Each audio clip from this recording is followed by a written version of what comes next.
Araw-araw na mga salita ng Diyos.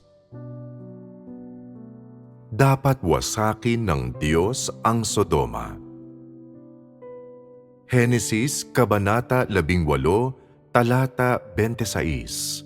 At sinabi ni Jehova, "Kung makasumpong ako sa Sodoma ng 50 banal sa loob ng bayan, patatawarin ko ang buong dakong iyon alang-alang sa kanila." Henesis Kabanata 18, Talata 29. At siya'y muling nagsalita pa sa kanya at nagsabi, "Marahil ay may masusumpungang 40." At sinabi niya, "Hindi ko gagawin." Henesis Kabanata 18, Talata 30. At sinabi niya sa kanya, "Kung sakaling may masusumpungan doong 30." At sinabi niya, "Hindi ko gagawin." Henesis Kabanata 18, Talata 31. At kanyang sinabi, "Kung sakaling may masusumpungan doong 20." At sinabi niya, "Hindi ko lilipulin." Henesis Kabanata 18, Talata 32. At sinabi niya, "Kung sakaling may masusumpungan doong 10." At sinabi niya, "Hindi ko lilipulin." Sagana sa awa ang Diyos sa kanyang mga pinagmamalasakitan at malalim ang puot sa mga kinamumuhian at tinatanggihan niya. Sa mga salaysay sa Biblia, mayroon bang 10 mga lingkod ng Diyos sa Sodoma? Wala. Karapat-dapat bang kaawaan ng Diyos ang lungsod na ito? Tanging ang isang tao sa lungsod, si Lot, ang tumanggap sa mga sugo ng Diyos. Ang ipinapahiwatig nito ay iisa lamang ang lingkod ng Diyos sa lungsod, at dahil dito, walang ibang pagpipilian ang Diyos kundi ang iligtas si Lot at wasakin ang lungsod ng Sodoma. Maaaring simple ang pag-uusap sa pagitan ni Abraham at ng Diyos na binanggit sa itaas, ngunit isang bagay na napakalalim ang ipinapakita nito. May mga prinsipyo sa mga pagkilos ng Diyos, at bago gumawa ng isang desisyon, maglalaan siya ng mahabang oras sa pagmamasid at pagsasaalang-alang sa mga ito. Kung hindi pa ito ang tamang oras, siguradong hindi siya gagawa ng anumang desisyon o agad-agad na magpapasya. Ang mga pag-uusap sa pagitan ni Abraham at ng Diyos ay nagpapakita sa atin na wala ni katiting na kamalian sa desisyon ng Diyos na wasakin ang Sodoma, dahil alam na ng Diyos na walang 40 matuwid sa lungsod kahit pa 30 o kaya ay 20. Wala ni kahit na 10. Ang tanging matuwid na tao sa lungsod ay si Lot. Ang lahat ng nangyari sa Sodoma at kalagayan nito ay pinagmasdan ng Diyos, at pamilyar ang mga ito sa Diyos gaya ng likuran ng kanyang sariling kamay. Dahil dito, ang kanyang desisyon ay hindi maaaring maging mali. Sa kabilang banda, kung ihahambing sa pagiging makapangyarihan sa lahat ng Diyos, napakamanhid ng tao, sobrang hangal at mangmang, lubos ang kakulangan sa pagpapahalaga sa kinabukasan. Ito ang nakikita natin sa mga pag-uusap sa pagitan ni Abraham at ng Diyos. Inilalabas ng Diyos ang kanyang disposisyon magmula pa sa simula hanggang sa ngayon. Tulad nito, mayroon ding disposisyon ng Diyos na dapat nating makita. Simple ang mga numero, hindi sila nagpapakita ng kahit ano, ngunit dito ay may napakahalagang pagpapahayag sa disposisyon ng Diyos. Hindi wawasakin ng Diyos ang lungsod dahil sa 50 matuwid. Ito ba ay dahil sa habag ng Diyos? Ito ba ay dahil sa kanyang pagmamahal at pagpapaubaya? Nakita ba ninyo ang panig na ito ng disposisyon ng Diyos? Kahit na may 10 matuwid lamang, hindi wawasakin ng Diyos ang lungsod dahil sa 10 matuwid na mga taong ito. Ito ba o hindi ba ito ang pagpapaubaya at pagmamahal ng Diyos? Dahil sa habag, pagpapaubaya at pagmamalasakit ng Diyos sa matuwid na mga taong ito, hindi niya sana wawasakin ang lungsod. Ito ang pagpapaubaya ng Diyos. At sa katapusan, ano ang kalalabasan na makikita natin? Nang sinabi ni Abraham, kung sakaling may masusumpungan doong 10, sinabi ng Diyos, hindi ko lilipulin. Pagkatapos noon, wala nang sinabi si Abraham dahil walang 10 matuwid sa Sodoma na kanyang tinukoy at wala na siyang masasabi pa, at sa panahong iyon naunawaan niya kung bakit nagpasya ang Diyos na wasakin ang Sodoma. Dito, anong disposisyon ng Diyos ang nakikita ninyo? Anong uri ng paglutas ang ginawa ng Diyos? Nagpasya ang Diyos na kung walang 10 matuwid sa lungsod na ito, hindi niya pahihintulutan ang pag-iral nito at wawasakin niya ito. Hindi ba't ito ang puot ng Diyos?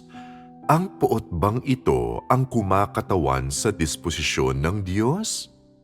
Ito bang disposisyon na ito ang pagpapahayag ng banal na diwa ng Diyos? Ito ba ang pagpapahayag ng matuwid na diwa ng Diyos na hindi dapat nilalabag ng tao? Dahil nakumpirma na walang 10 matuwid sa Sodoma, tiniyak ng Diyos na wawasakin niya ang lungsod at parurusahan ng matindi ang mga tao sa lungsod na iyon dahil nilabanan nila ang Diyos at dahil masyado silang marumi at tiwali. Bakit natin sinuri ang mga talatang ito sa ganitong paraan? Dahil ang ilang simpleng pangungusap na ito ay nagbibigay ng ganap na pagpapahayag sa disposisyon ng Diyos tungkol sa masaganang habag at malalim na puot. Kasabay ng pagpapahalaga sa matuwid at pagkakaroon ng habag, pagpapaubaya at pagmamalasakit sa kanila, may malalim na galit sa puso ng Diyos para sa lahat ng nasa Sodoma na naging tiwali. Ito ba o hindi ba ito ang masaganang habag at malalim na puot? Sa paanong paraan winasak ng Diyos ang lungsod? Sa pamamagitan ng apoy. At bakit niya ito winasak gamit ang apoy? Kapag nakikita mo ang isang bagay na nasusunog ng apoy o kung magsusunog ka ng isang bagay, ano ang nararamdaman mo ukol dito? Bakit gusto mo itong sunugin? Nadarama mo pa na hindi mo na ito kailangan, na hindi mo na nais pang tingnan ito? Gusto mo bang iwanan ito? Ang paggamit ng Diyos sa apoy ay nangangahulugan ng pag-iiwan at pagkamuhi at hindi na niya nais pang makita ang Sodoma. Ito ang damdaming nagtulak sa Diyos upang tupukin ng apoy ang Sodoma. Ang paggamit ng apoy ay kumakatawan sa kung gaano kagalit ang Diyos. Ang habag at pagpapaubaya ng Diyos ay talagang umiiral, ngunit ang kabanalan at pagiging matuwid ng Diyos Kapag pinapakawalan niya ang kanyang puot, ay nagpapakita rin sa tao ng panig ng Diyos na hindi nagpapahintulot ng paglabag. Kapag kaya na ng tao na sundin ng ganap ang mga utos ng Diyos at kumilos alinsunod sa mga kinakailangan ng Diyos, masagana ang habag ng Diyos sa tao. Kapag ang tao ay napuno ng katiwalian, pagkamuhi at pagkapuot sa Kanya, napakatindi ng galit ng Diyos. Hanggang saan ang tindi ng Kanyang galit?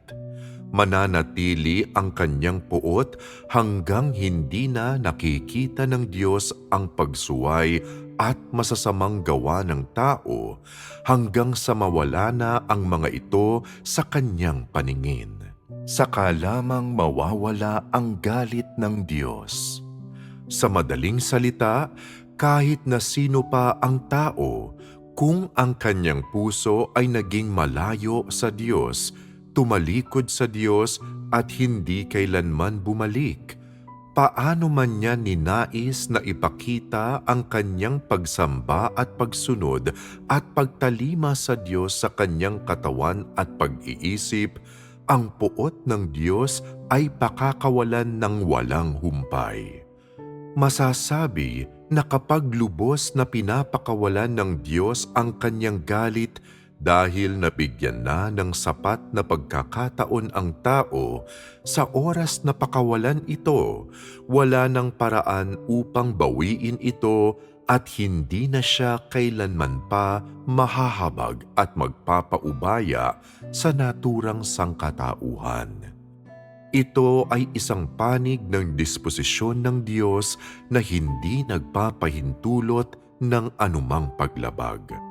Dito, tila normal sa mga tao ang pagwasak ng Diyos sa isang lungsod dahil sa mga mata ng Diyos, ang lungsod na puno ng kasalanan ay hindi maaaring umiral at patuloy na manatili at makatwiran lang na dapat itong wasakin ng Diyos. Ngunit sa nangyari bago at kasunod ng kanyang pagwasak sa Sodoma, nakikita natin ang kabuuan ng disposisyon ng Diyos. Siya ay mapagparaya at maawain sa mga bagay na mabait at maganda at mabuti. Sa mga bagay na masama at makasalanan at nakasusuklam, malalim ang kanyang puot sa paraang hindi siya tumitigil sa kanyang pagkapuot. Ito ang dalawang pangunahin at pinakakilalang aspeto ng disposisyon ng Diyos at higit pa rito, naibunyag ang mga ito ng Diyos mula simula hanggang katapusan, saganang habag at malalim na puot. Karamihan sa inyo ay nakaranas na ng habag ng Diyos, ngunit napakakaunti sa inyo ang nagpahalaga sa puot ng Diyos. Ang habag at kagandahang loob ng Diyos ay makikita sa bawat tao. Ibig sabihin nito, ang Diyos ay nagbigay ng masaganang habag sa bawat tao. Ngunit napakabihira o masasabing hindi kailanman nagalit ng matindi ang Diyos sa sinumang individual o sa anumang pangkat ng mga tao sa gitna ninyo. Huminahon lang. Darating ang panahon na ang puot ng Diyos ay makikita at mararanasan ng bawat tao, ngunit hindi pa ngayon ang panahon.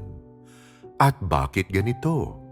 Dahil kapag palaging galit ang Diyos sa isang tao, kapag pinakawalan niya sa kanila ang kanyang malalim na puot, ibig sabihin nito ay matagal na niyang kinamuhian at tinanggihan ang taong ito na kinamumuhian niya ang kanyang pag-iral at hindi na niya matatagalan ang kanyang pag-iral. Sa sandaling dumating ang kanyang galit sa kanya, siya ay maglalaho. Sa ngayon, ang gawain ng Diyos ay hindi pa umaabot sa puntong iyan. Wala ni isa sa inyo ang makakayanan ang labis na galit ng Diyos.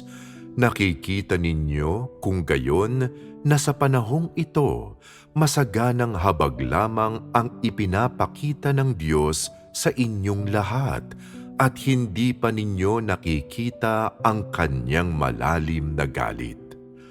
Kung may mga nananatiling hindi kumbinsido, maaaring hingin ninyo na dumating sa inyo ang puot ng Diyos upang inyong maranasan kung talagang umiiral o hindi ang puot ng Diyos at ang kanyang disposisyon na hindi nagpapahintulot ng paglabag ng tao.